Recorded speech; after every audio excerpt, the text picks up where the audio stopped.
करोड़ों साल पहले की धरती, न कोई बादल, न नदियां, न समंदर, बस एक तपता हुआ गोला जहां जिंदगी तो दूर, एक पानी की बूंद तक मौजूद नहीं थी। और आज वही पृथ्वी ब्लू प्लेनेट कहलाती है, जहां नीले समंदर और बहती नदियां। लेकिन सबसे बड़ा सवाल ये है कि धरती पर ये पानी आया कहां से। इस रहस्य को समझाने के लिए वैज्ञानिकों ने कई थ्योरीज भी दी है और इस रहस्य को सुलझाने की कोशिश भी की है। तो चलिए वीडियो स्टार्ट करते हैं और जानते हैं पहली थ्योरी के बारे में। इस थ्योरी के अनुसार धरती पर पानी का निर्माण ज्वालामुखी गतिविधियों से हुआ है। जब पृथ्वी का निर्माण हुआ था तब पृथ्वी एक आग का गोला थी और उसके अंदर बहुत सारी गैस और भाप फंसी हुई थी।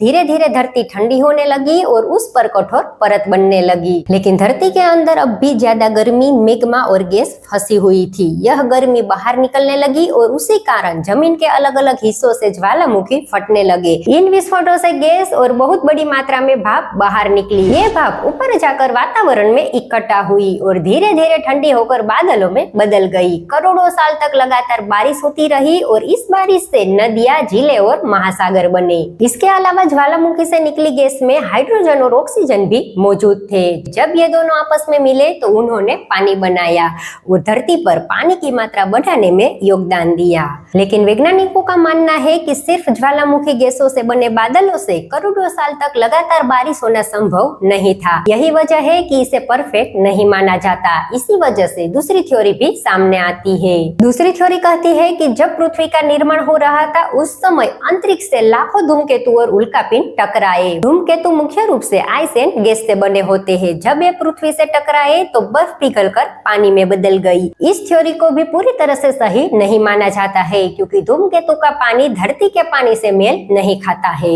इसके अलावा और एक मजबूत थ्योरी कहती है कि धरती पर पानी उल्कापिंडों से आया है। ये उल्कापिंड के अंदर पानी से जुड़े खनिज और कार्बनिक अणु मौजूद थे। बाद में वैज्ञानिकों ने उल्कापिंडों पर रिसर्च की और पाया कि इनमें मौजूद पानी का ड्यूटेरियम और हाइड्रोजन का रेटियो हमारे महासागर के पानी से लगभग मिलता जुलता है।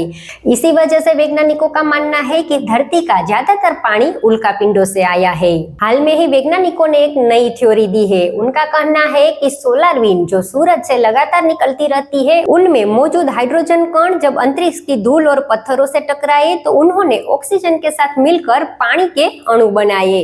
फिर जब ये धूल और पत्थर धरती पर गिरे तो उनके साथ पानी भी यहाँ तक पहुंचा। वैज्ञानिकों ने कई थ्योरीज दी है। कुछ मानते हैं पानी धूमकेतु और उल्कापिंडों से आया है, कुछ इसे सोलर विंड का परिणाम मानते हैं, तो कुछ ज्वालामुखी गतिविधि को इसका सोर्स बताते हैं। लेकिन इतने सारे रिसर्च और थ्योरीज के बावजूद यह रहस्य आज भी बरकरार है कि पृथ्वी पर आखिरकार पानी आया कहां से।